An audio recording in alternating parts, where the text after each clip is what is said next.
Hello, people from Gunner Station. So yeah, look like Arteta is going to be. Look like no. I try to clear to everybody that Arteta is going to be our new manager. And what I feel about this, well, I feel that people are like too much. Like I feel that we should get on his back. Yeah, because he's clearly going to. He's gonna come to Arsenal. It's probably gonna be tomorrow. It's around 10 p.m. here in the USA where I live, and it's probably what 4 a.m. in London. So I think it's going to be announced in some hours. Uh, so I think for me tomorrow, and you guys who live in England, it's today basically. So like I think that we should get on his back. I think we should do that. Not like be like, oh, Arteta, oh, they already won him out. No, we have to support him. We have to show him that we are backing him because guys, we have no choice. We either support what the guy's going to do, or we still we be hating on it. You know what I'm saying? You know what I'm saying? We just be hating on it, and it's a 3.5 deal, 3.5 year deal until 2023, and uh, honestly, what I think 3 years and a half is fine, because it's weird saying 3.5 because we are signing him in December, of course. So it's a different contract. It's not going to be like 3 years or 4 years or 2 years. Going to be 3.5 years, and I think it's fair. I think it's going to be the time for him to do what he needs. I think that 2 years is too short, and I think that honestly he can be a top manager. And but it's really one of the riskiest things I've ever seen in football in my life. Uh, a guy who's not even who's never managed the club stayed as an assistant manager with Guardiola, who's one of the best managers in the history.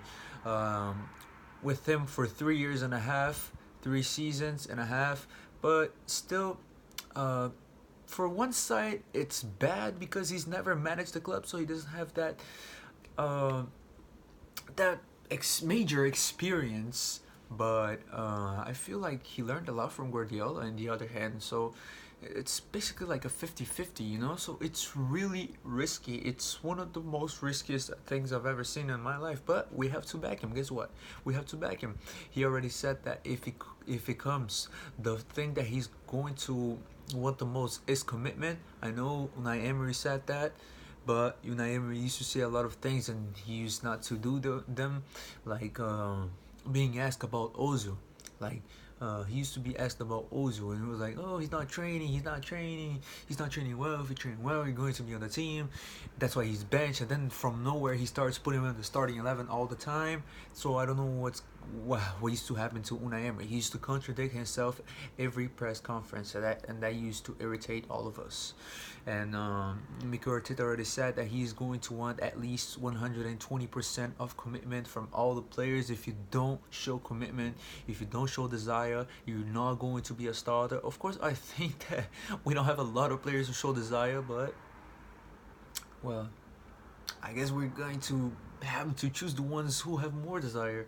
So it's gonna be tough. It's gonna be tough. I have no idea of what's gonna happen in the January transfer window. I don't know if we're signing Upamecano. I don't know if we're signing. I don't know. You cannot tell. Because if Arteta comes, he might want this type of player or that type of player. I think that Torreira is not gonna stay in Arsenal for long, because if you look at City, Pep Guardiola never used players like Torreira on the midfield, like a DM. He always been using like a stronger type of player, like a Fernandinho. Like I don't think Torreira is nowhere near Fernandinho, by the way. Um, like this type of players, like all these managers, this top elite managers, they all use like a really strong DM, a really like a guy who's like like he can take care of the whole midfield. He can't by himself, and that's something Torreira does not do. I think he gets tired too fast, and I think that he just doesn't. He doesn't like a DM is supposed to protect the defense. Our defense is so exposed because our DM cannot cover those spaces, and Torreira is not a DM who can cover like all those spaces. Like he can only deal with like one player, but like when it's like two or more, he cannot do the job well. So I think that, as I said, Zachariah would be my first choice, and it really matches with our this top elite managers. Because if you look at, for example, Atletico Madrid, they have Thomas Partey. Barcelona, they have Sergio Busquets. Manchester City, you got Fernandinho, or they can put Rodri. Tottenham had they had all these types of players, like a strong guy and a fast guy, at least a strong tall guy. Let's say Eric Dyer and Dombele. Look at their midfield, all like that, and like always strong physical players. And Torreira is not a physical player; he's a really weak player, and I don't hate on him, but I genuinely think he's going to leave, and we're going to have to sign a DM next summer. I don't think he's going to leave in January, so I think he's going to leave in the summer. I think he's going back to Syria. So I think that we should be ready for that. We should be ready for that. And honestly, everything might happen, anything might happen. And of course, Upamecano, and we have to see what Arteta's profile actually is. I feel like our defense is still going to be exposed, because even with Manchester City, Guardiola there, the defense is still not that great thing. Of course, Laporte got injured, and Laporte used to be the best player on the defense, on their defense by far, by miles. But without Laporte, like their defense is like just a little bit better than ours, which is not something surprising, because our defense, you guys already know. And honestly, if Pep Guardiola cannot sort that out, and which I think is because of signings, imagine what Arteta is going to do.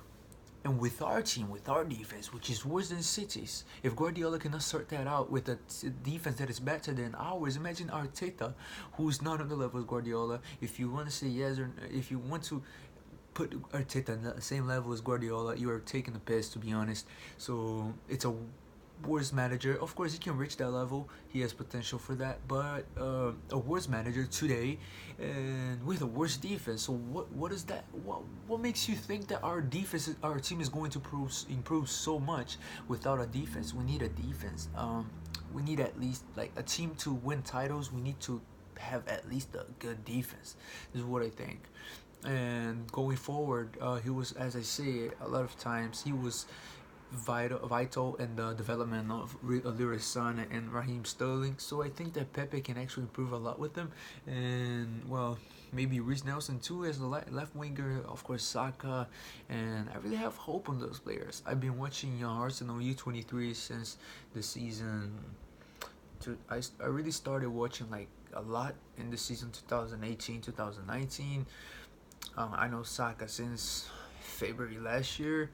So, I mean, February this year, where no one actually knew him. To be honest, it wasn't this year. It was last year. It was around like March 2018. So, like, I can tell a lot about the guy because I know him for more time. And I think that, of course, and Ketia too. I think Ketia can improve a lot with Arteta. And it's hard to tell, guys, but we have to back him. I think my first option was Pochettino, of course. My second option was Ancelotti. I think that if Ancelotti comes and if he benches Ozil, for example, nobody's going to say like, "Why are you benching Ozil? Like, who are you?"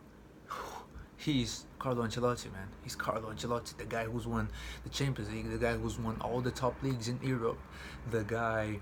He came to Madrid and he stole Ozil because he said Ozil was not on his plans. So if he comes to Arsenal, what's going to make you think that Ozil is going to be a starter? I don't think Ozil is going to be a starter even on this team. I think Ceballos would be the cam. Honestly, I would also try Lacazette as a number 10, as I always say. Not on the videos. This is actually the first time I say that I would like to put Lacazette as a number 10, but this is something I say all the time when I'm by myself, or like group chats and all this stuff. I think the Lacazette, we should try Lacazette as a number 10. This might happen with Arteta if it puts in there, like just to try. But I think that I gotta make a video on that about Lacazette if he can play in another role, because today I don't feel like Lacazette should be a starter. I think there should be Aubameyang, Martinelli, and Pepe. This is what I think. And let's see what Mikel Arteta is going to do. Honestly, hard to tell, guys. It's a 50-50. It's crazy. I think he's going to be either really good or a flop. Not a flop, because if he does bad, it's a natural thing. I'm not gonna blame on him, because it's a difficult it's a hard task. You coming from an assistant manager to a team where, because let's be honest, he's not an Arsenal legend. He might know the club and all that, but Mourinho didn't know Tottenham. Look what he's doing. Guardiola didn't know City. Look what he's doing. It doesn't matter. Klopp didn't know Liverpool. Look what he's doing. It's not a matter if you know the club. It's a matter of how good you are. And of course, he's learning with Guardiola, so I have a big hope on him. But at the same time, I think that can explain, guys. You guys know what I mean. You guys know what I mean. Everything can go wrong. Everything can go right. Of course, I hope it goes right. And it's going to be hard. It's going to be, this season is going to be like, if we don't qualify to Champions League this season, I'm not gonna blame on him, because we're in I would say, a stage of restructure. So I'm not gonna blame on Arteta, to be honest. That's why he's going to get a 3.5 deal. Year deal. So I'll completely back him. At least this season. So guys, yeah, thanks for watching. Subscribe to the channel if you're new, and give me a like. Press the like on the button below, and I already just broke it up. And yeah, guys, Mikel Arteta, that's going to be crazy. Come on, you Gunners.